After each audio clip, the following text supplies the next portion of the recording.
ان کو پورا کیا جائے اور فریقین اس کی پاسداری کریں.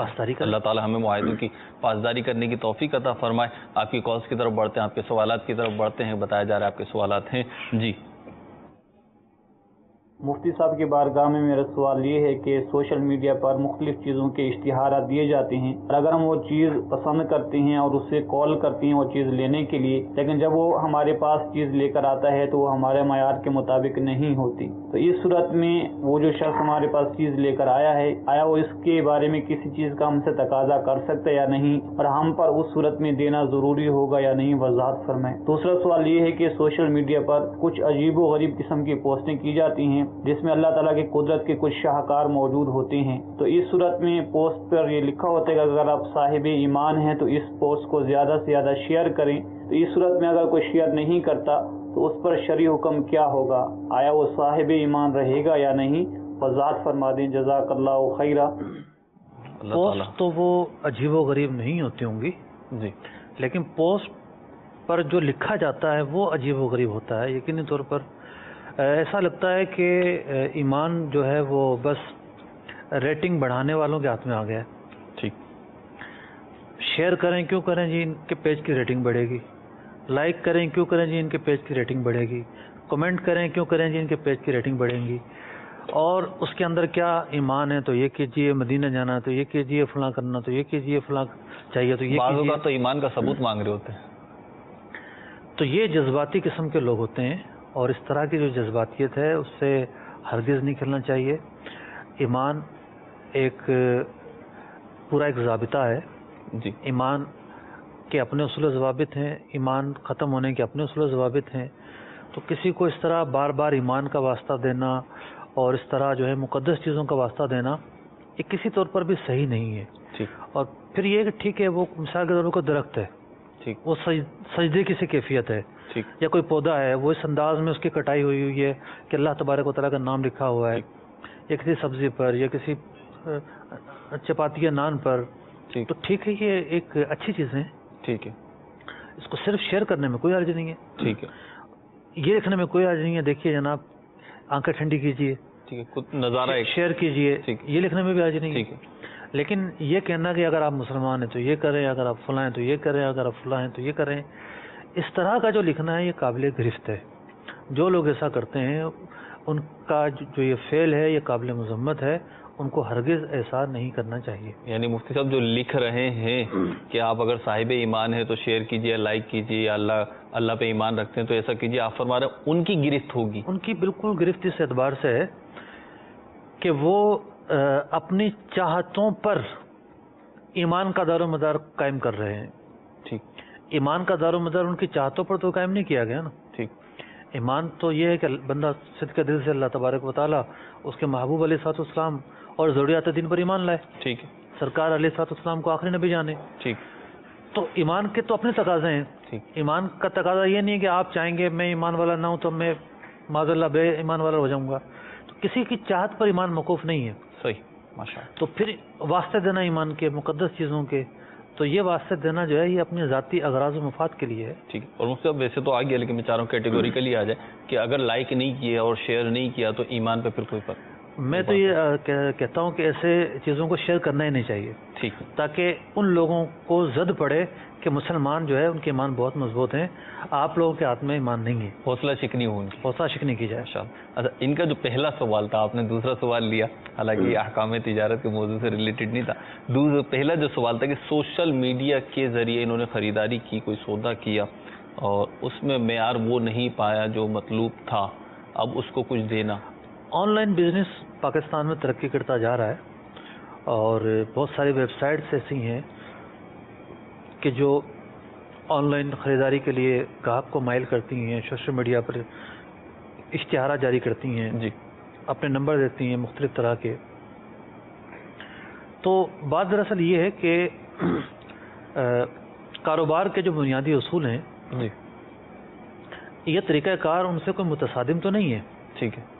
پہلے بھی ایسا ہوتا تھا کہ خط بھیج کر خرید و فروخت ہوتی تھی. ٹھیک. ای میل کا طریقہ پہلے سے موجود ہے. صحیح. ہمارے جو امپورٹ ایکسپورٹ ہوتی ہے, جی, یہ ساری ای میل پر ہوتی ہے. ٹھیک ہے.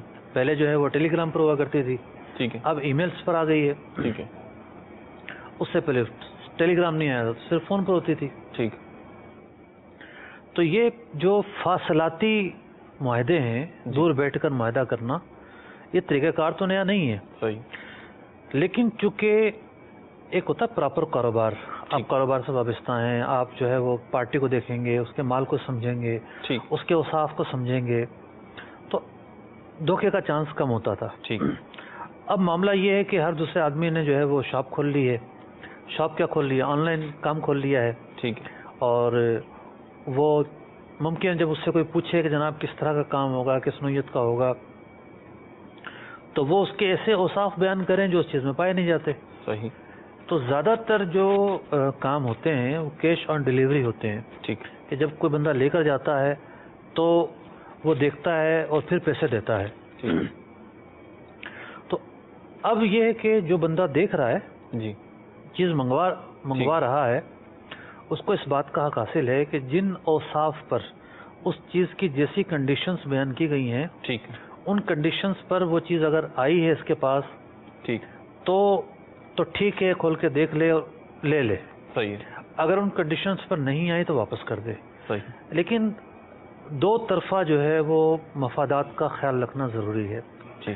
خریدار کو یہ بھی حق نہیں ہوگا کہ جو اس نے چیز معلوم کی تھی، جو اس نے جانا تھا، جو اسے بتایا گیا تھا، جی، یہ ویسی ہی ہے، لیکن وہ بلا وجہ واپس کر دے. اس کے ذہن میں جو تصور گھڑا تھا اس کے مطابق نہیں ہے. مطلب یہ دیکھنا ہوگا کہ وہ بلا وجہ کیوں واپس کر رہا ہے. ٹھیک ہے. ٹھیک ہے، ایک شرعی اعتبار سے اسے ایک حق تو حاصل ہے خیر رویت کا، جی، شریعت مطالعہ نے اسے دیا ہے. ٹھیک. لیکن اس حق کو وہ استعمال کر سکتا ہے، نو ڈاؤٹ. لیکن بات یہ ہے کہ سوچ سمجھ کے فیصلہ کرے. ٹھیک. یعنی اس چیز کے بارے میں جتنے معلومات وہ کر سکتا ہے، جتنی معلومات پہلے سے حاصل ہو سکتی ہیں، وہ معلومات حاصل کرے. بعض اوقات تصویروں میں وہ چیز نظر نہیں آ رہی ہوتی جو حقیقت میں ہوتی ہے. صحیح. تو بہتر یہ ہے کہ اگر کوئی نئی چیز ہے تو پہلے وہ اپنی آنکھوں سے اسے کہیں نہ کہیں دیکھ لے. ٹھیک. کہ بھئی اس شیپ کی ہے، اس ڈیزائن کی ہے، کہ یہاں ایڈجسٹ ہو جائے گی، نہیں ہوگی، یہ ہوگا، وہ ہوگا. تو یہ تو وہ باتیں تھی جس کا تعلق کسٹمر سے ہے. صحیح. دوسری وہ باتیں ہیں جن کا تعلق دکاندار سے ہے. ٹھیک. یعنی ایک شخص مجھ سے پوچھتا ہے کہ میں آن لائن کام کروں یا نہ کروں. ٹھیک. تو وہ تو یہ سوچ رہا ہوگا کہ جی مجھے تو بالکل رخصت مل گئی ہے. ٹھیک. تو میں نے عرض کیا کہ کوئی اسلامی تعلیمات کے متصادم بھی نہیں ہے طریقہ. صحیح. جس طرح عام خرید و فروخت کے اندر ضروری جو شرائط ہیں وہ پوری کرنا ہوتی ہیں، جی، یہاں بھی پوری کرے گا. صحیح. مثال کے طور پر جس مال کا یہ آرڈر لے رہا ہے اس کے پاس موجود ہونا چاہیے. ٹھیک. اس نے خریدا ہو، اس کے قبضے میں آ چکا ہو. ایسا نہیں ہے کہ جب اس کے پاس آرڈر آ جائیں اس کے بعد یہ خریدے، اس کے بعد یہ جناب اس کو بھیجنے کا سامان پیدا کرے. تو عام ڈیلز کے اندر بھی یہ چیز جائز نہیں ہے. تو جو آن لائن کاروبار کر رہے ہیں، یعنی جو بیچنے کا کام کرتے ہیں، ان کو بھی یہ شرط پوری کرنی ہوگی. ٹھیک. کہ ان کی ملکیت میں مال موجود ہو، ان کے قبضے میں مال موجود ہو. ٹھیک. ماشاء اللہ. مزید آپ کے سوالات شامل کرتے ہیں اس سلسلے میں، ہمیں دیجیے. قاری محمد عمر، فیکلٹی ممبر حضرت بہاؤالدین زکریا رحمۃ اللہ علیہ، یونیورسٹی ملتان شریف. نہایت ہی اہم موضوع پر سلسلہ احکام تجارت ٹیلی کاسٹ ہو رہا ہے. مجھے عرض یہ کرنا ہے کہ جو ہمارا لٹریچر ہے اور جو قانون کی کتابیں ہیں ان میں بیع و شراء کے اصولوں اور اس کے عقود کے بارے میں ایک چیز بڑی واضح ملتی ہے کہ معاہدہ یعنی دو طرفہ وعدہ، جسے ہم بائی لیٹرل پرومس بھی کہتے ہیں، تو اس کو بھی قانون کے اندر ایگریمنٹ مانا گیا ہے. یعنی یہ بھی ایک طرح کا معاہدہ مانا جاتا ہے، اور اس میں صرف شرط یہ رکھی جاتی ہے کہ ہر وہ معاہدہ کہ جو قانونی طور پر قابل اطلاق ہے اور جس پر فریقین پر ذمہ داری عائد ہوتی ہے کہ اس کو پورا کریں، اور اس کو وہ معاہدہ کہہ دیتے ہیں. یعنی ہر وہ معاہدہ، دو طرفہ وعدہ کہ جس کو قانونی طور پر عمل درآمد میں لایا جا سکے اس کو معاہدہ کہہ دیتے ہیں. عرض یہ کرنا ہے کہ دو طرفہ وعدے کی شریعت کے اندر کیا حیثیت ہے؟ کیا دو طرفہ وعدہ جو ہے اس کو شریعت کے تقاضوں کے مطابق اس پر عمل درآمد کروایا جا سکتا ہے؟ السلام علیکم ورحمۃ اللہ وبرکاتہ۔ وعلیکم السلام ورحمۃ اللہ وبرکاتہ۔ پہلے اسی کا جواب لے لیتے ہیں۔ بڑا ہی اہم سوال کیا ہے جی ہمارے پروفیسر عمر صاحب نے۔ پروفیسر صاحب کی خوشی کے لیے عرض کروں، خوش ہوں گے یہ امید ہے۔ خیر یہ تو انہیں پتہ ہے کہ میں M Phil P H D کا اسٹوڈنٹ بھی ہوں، اور میرے ایم فل کا جو موضوع ہے وہ ہے ہی معاہدہ۔ ٹھیک، خیر میں لکھ چکا ہوں۔ تو معاہدہ جو ہے وہ صرف سودے کو نہیں کہتے، یعنی کاروبار کو معاہدہ نہیں کہتے۔ ٹھیک، قرض بھی ایک معاہدہ ہے۔ ٹھیک، تو قرض کی بھی جو ہے نا وہ دستاویزات بنتی ہیں۔ ٹھیک، اسی طریقے سے شراکت ہوتی ہے، کن اصولوں پر شراکت ہوئی ہے، یہ ایک پورا معاہدہ ہے۔ ٹھیک، اور کورٹ میں جو ہے وہ پیش کیا جاتا ہے۔ ٹھیک، ایک چیز ہوتی ہے جو وعدے کا انہوں نے ذکر کیا نا، جی، تو فقہ کا ایک اصول ہے کہ سودوں میں جو وعدے ہوتے ہیں وہ شرائط کی حیثیت رکھتے ہیں، ٹھیک، یعنی وہ صرف وعدے نہیں ہوتے، صحیح، شرط ہوتی ہے اس سودے کی، ان کا پورا کرنا ضروری ہوتا ہے۔ ٹھیک ہے، مثال کے طور پر ایک شخص یہ کہے کہ میں یہ مال آپ کو بیچ رہا ہوں پہنچ پر بیچ رہا ہوں، پہنچ پر بیچ رہا ہوں، ٹھیک ہے، اور ظاہر بات ہے وہ اس کی بنیاد پر کچھ مہنگا بیچے گا۔ صحیح، اب وہ کہتا ہے کہ نہیں جی مال میں نے بیچ دیا، آپ نے خرید لیا، اٹھا لو۔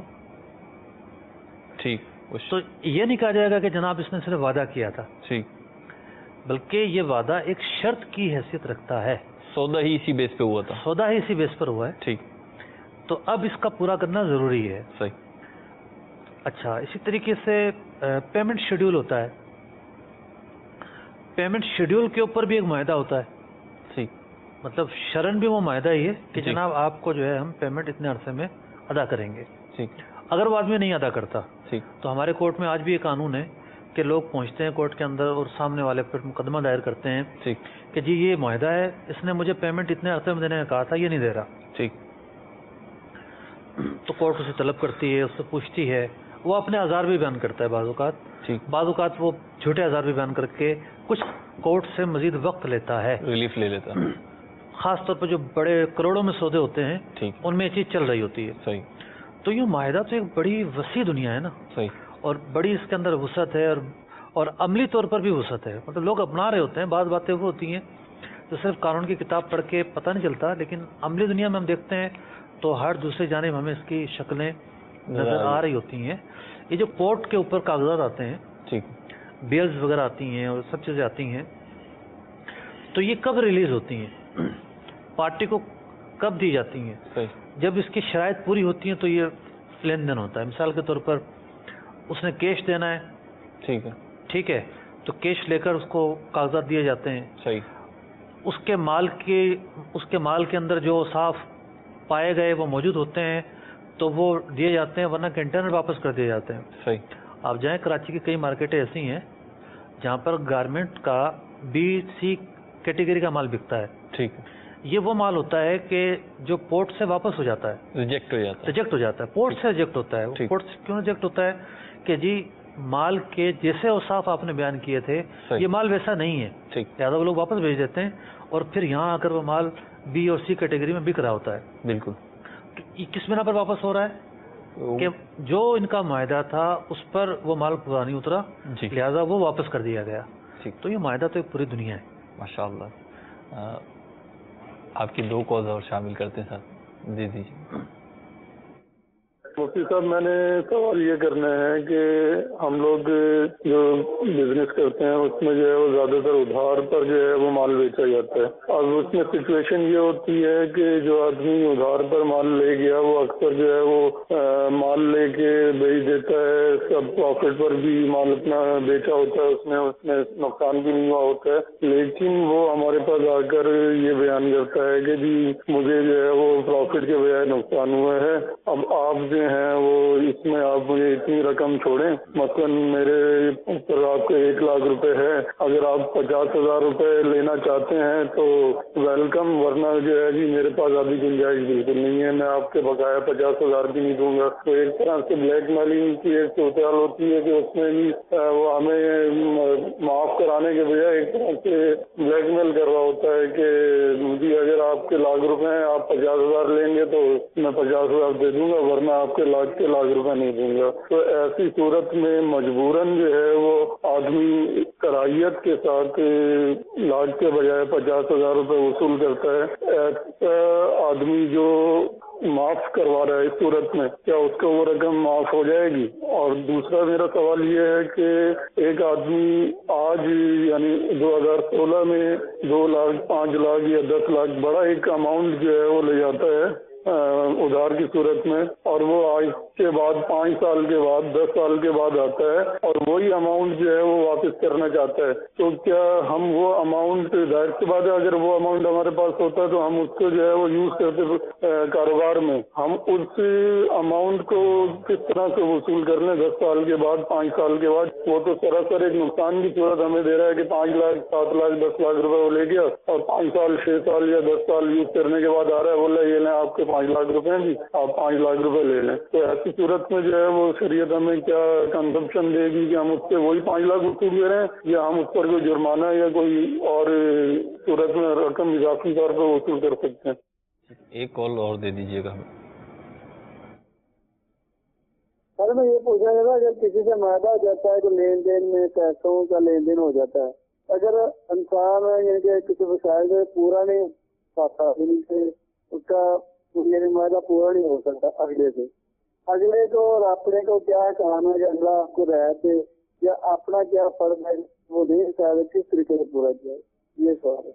ان کا جو سوال تھا ادھار پر مال لینے والوں کے لیے، دیکھیں جو یہ سوال بیان فرما رہے تھے، ہر مارکیٹ کا رونا ہے، تو یہ ایک نیچرل صورت ہے بالکل، مطلب یہ وہ صورتحال ہے جو ہر مارکیٹ میں پیش آ رہی ہوتی ہے کسی نہ کسی کے ساتھ۔ جی اب ان کے 2 سوال تھے بنیادی طور پر۔ جو پہلا سوال تھا کہ جی 1 لاکھ روپے دینے ہیں تو وہ بدماشی پر یا بلیک میلنگ پر کہ 50,000 دوں گا لینا تو لو ورنہ یہ بھی نہیں ملیں گے، تو یہ تو ظلم ہے نا۔ ٹھیک، اگر تو اس نے ادھار لیے تھے پورے دینے، جی مال خریدا تھا تب بھی جتنے پیسے لیے تھے اتنے دینے، نقصان ہوا یا جو کچھ بھی معاملات ہوئے وہ اس کا میٹر ہے، ٹھیک ہے، لیکن جو صاحب مال ہے اس کا حق تو ختم نہیں ہو جائے گا اس سے۔ اس پر اتنا ضرور شریعت مطہرہ نے حکم دیا ہے کہ اگر واقعی اس کی وہ نہیں ہے، پہنچ نہیں ہے، وہ نہیں دے پا رہا، اس کو ڈھیل دی جائے، ٹھیک، مہلت دی جائے۔ صحیح، مہلت کا تقاضا کیا جا سکتا ہے جبکہ واقعتاً ایسی صورتحال ہو۔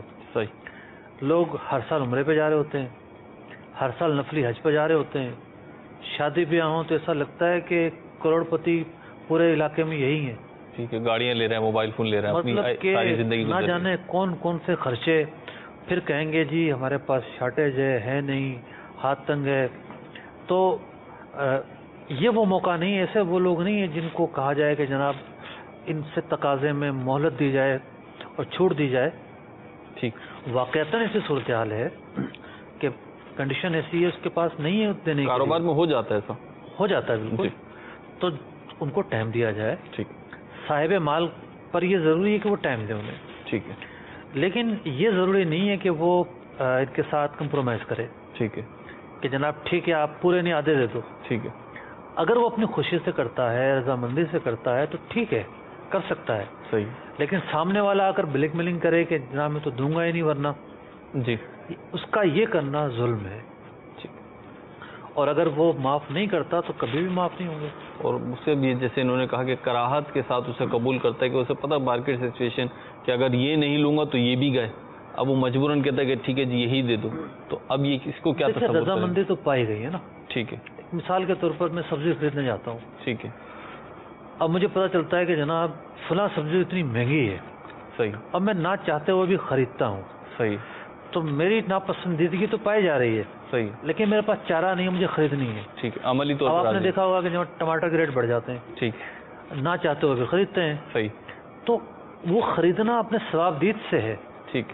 تو اب اگر یہ ڈیسیجن لیتا ہے کہ چلو کچھ نہ صحیح یہ صحیح ہے، لیکن سینے پہ پتھر رکھ کے لیتا ہے، صحیح، تو یہ ضرور ہے کہ وہ معاف تو ہو جائیں گے. ٹھیک ہے. اس نے ایک ڈیسیجن خود لیا ہے. ٹھیک. لیکن یہ کہہ سکتا تھا کہ بھائی میں کیوں معاف کروں، یا یہ ایسے الفاظ استعمال کر سکتا تھا کہ 50,000 دے دو مجھے، پھر دیکھیں گے جو بھی صورتحال ہوگی، بعد میں اس کے لیے ریلیف دے دیتا ہوں، باقی بعد میں کر لیں گے. تو یوں کر کے اگر یہ معاف کرتا ہے تو معاف تو ہو جائیں گے، لیکن بہرحال جو سامنے سے طرز عمل ہے وہ جائز نہیں ہے. صحیح. اب رہی بات دوسری، مفتی صاحب اس سوال سے متعلق ایک بہت ہی عجیب و غریب کنڈیشن مارکیٹ میں موجود ہے، وہ عرض کرتا ہوں میں آپ کو کہ ابھی تو انہوں نے کہا نا کہ 1 لاکھ کسی نے لیے تھے، اب وہ کہتا ہے کہ جی میرے پاس تو نہیں ہے، تم 50,000 روپے لے لو. اب اس میں بیچ میں ایک اور چیز آ گئی ہے. اچھا. کہ جب یہ کروڑوں اور لاکھوں روپوں میں بات ہوتی ہے اور سامنے والا کہہ رہا ہے میں ڈیفالٹر ہو گیا ہوں، بھائی میں تو زمین پہ آ گیا ہوں، میرے پاس کچھ ہے نہیں، میں کہاں سے دوں؟ تو ہوتا کیا ہے کہ اب کچھ ایسوسیشنز ہوتی ہیں یا مارکیٹ کے کچھ کرتا دھرتا افراد ہوتے ہیں جنہوں نے اپنے آپ کو گویا کہ رکھا ہوا اسی لیے ہوتا ہے.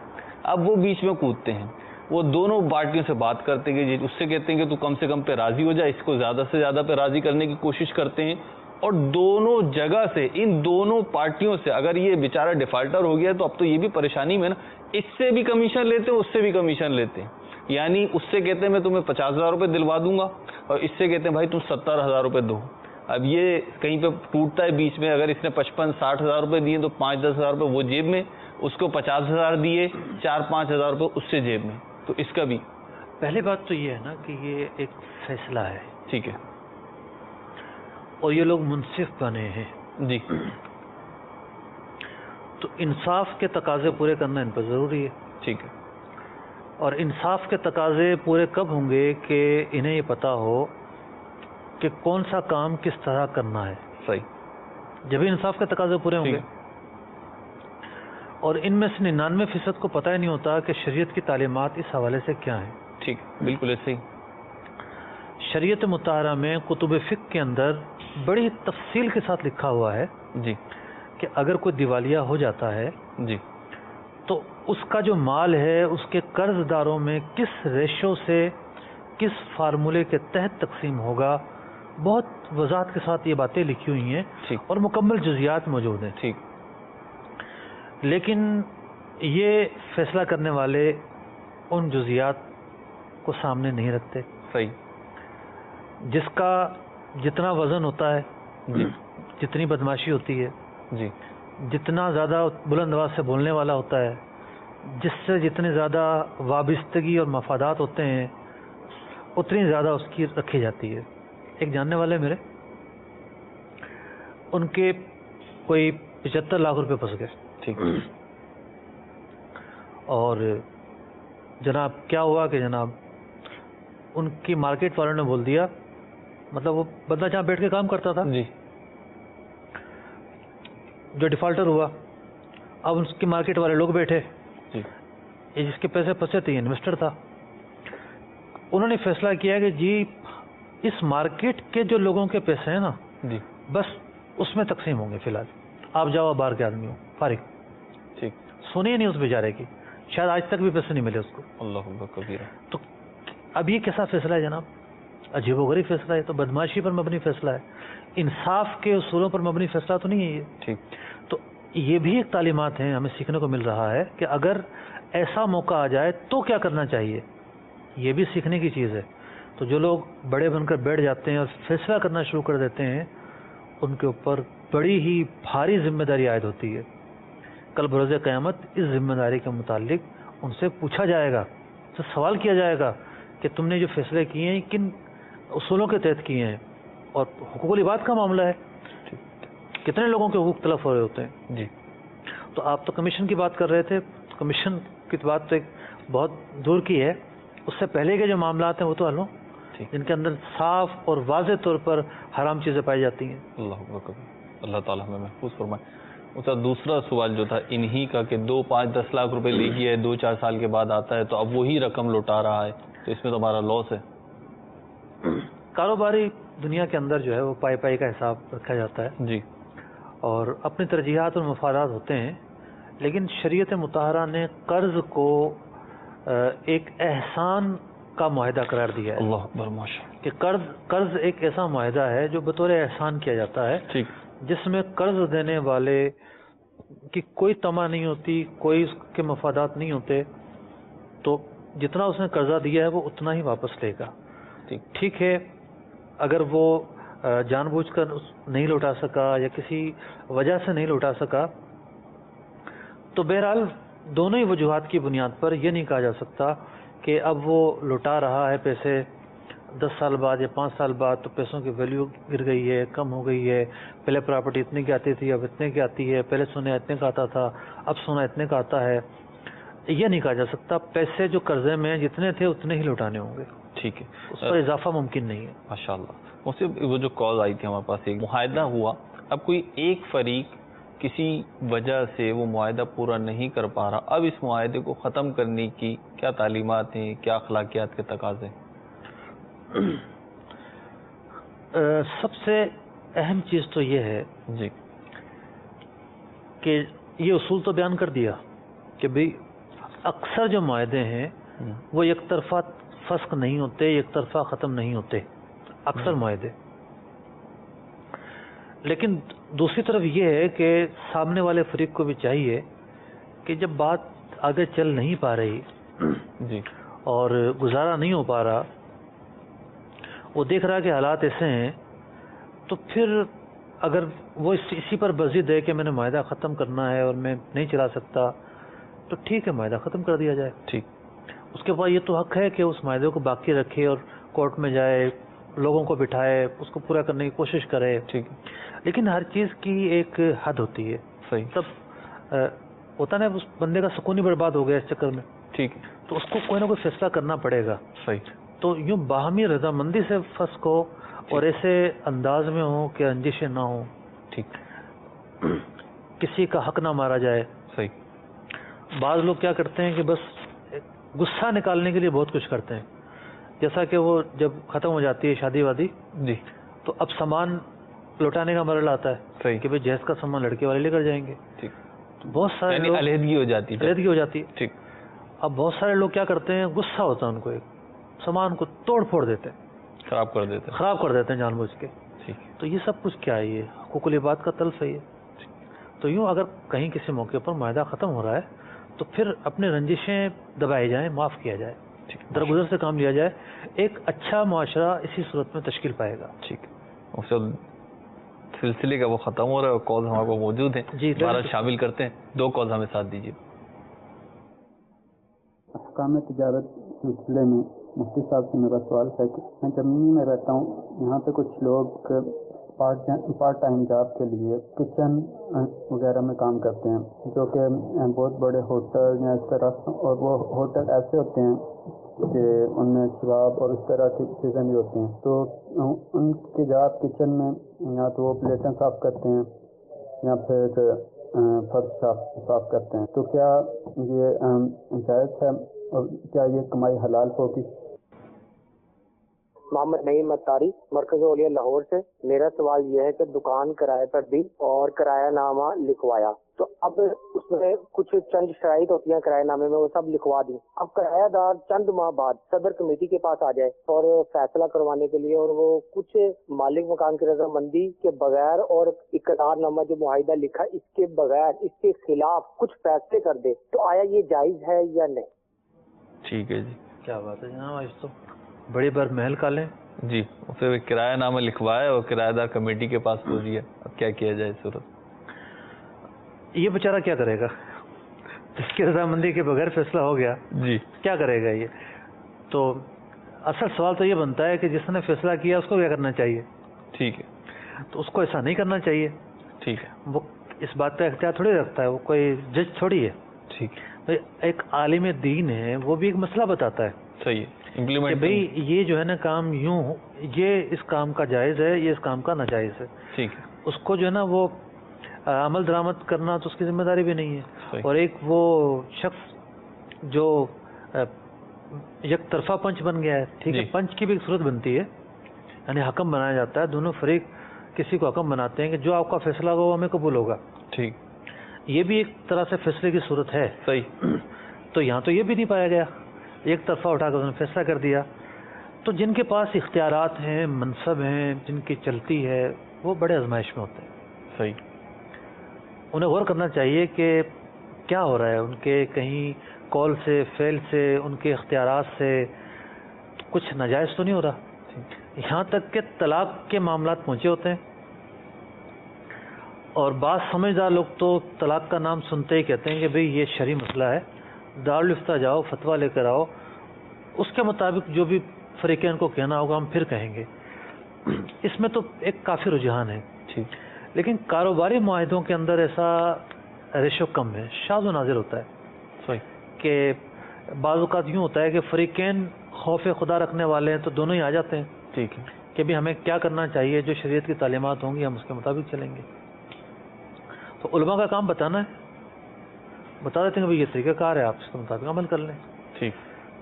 لیکن جو مارکیٹوں میں ہو رہا ہوتا ہے علمان والحفیظ، اچھا یہاں تک ہو رہا ہوتا ہے، پچھلی جو گفتگو چلی ہماری،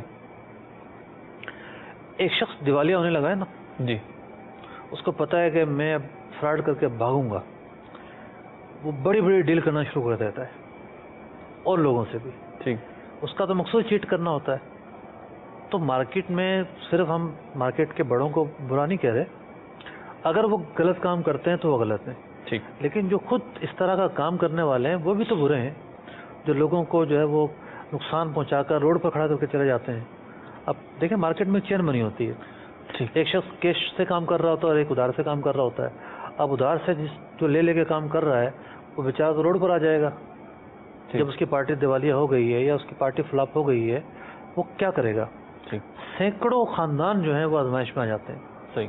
تو یوں اگر کوئی فیصلے کرتا ہے تو اس پر بھی ضروری ہے کہ ان کے جو ضروری تقاضے ہیں وہ پورے کیے جائیں. ٹھیک. پلیٹیں اور فرش وغیرہ دھلتا ہے کچن کا، اور وہاں پہ جو وہ شراب بھی بکتی ہے اور وہ یوز ہوتی ہے، مطلب وہ سپلائی نہیں کر رہا، وہ ہوٹل میں کام کر رہا، کچن میں کام کرتے ہیں وہ. مسلمان کے لیے ایسی نوکری کرنا جائز نہیں ہے جی کہ جس سے تلویث یعنی گندگی میں ملوث ہونا پایا جائے. ٹھیک.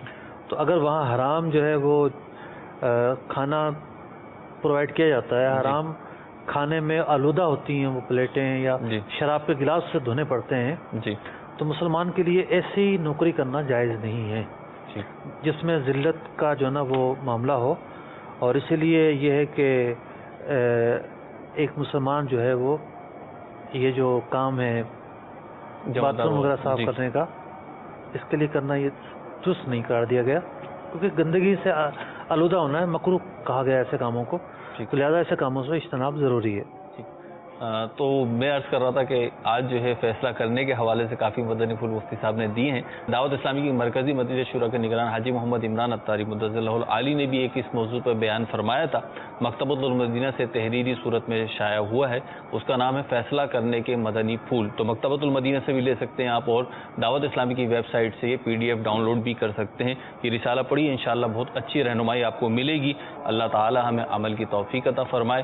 صلو علی الحبیب صلی اللہ تعالی علی محمد صلی اللہ تعالی علیہ وسلم. رزق حلال دے مجھے اے میرے کبریا، رزق حلال دے مجھے اے میرے کبریا، دیتا ہوں تجھ کو واسطہ تیرے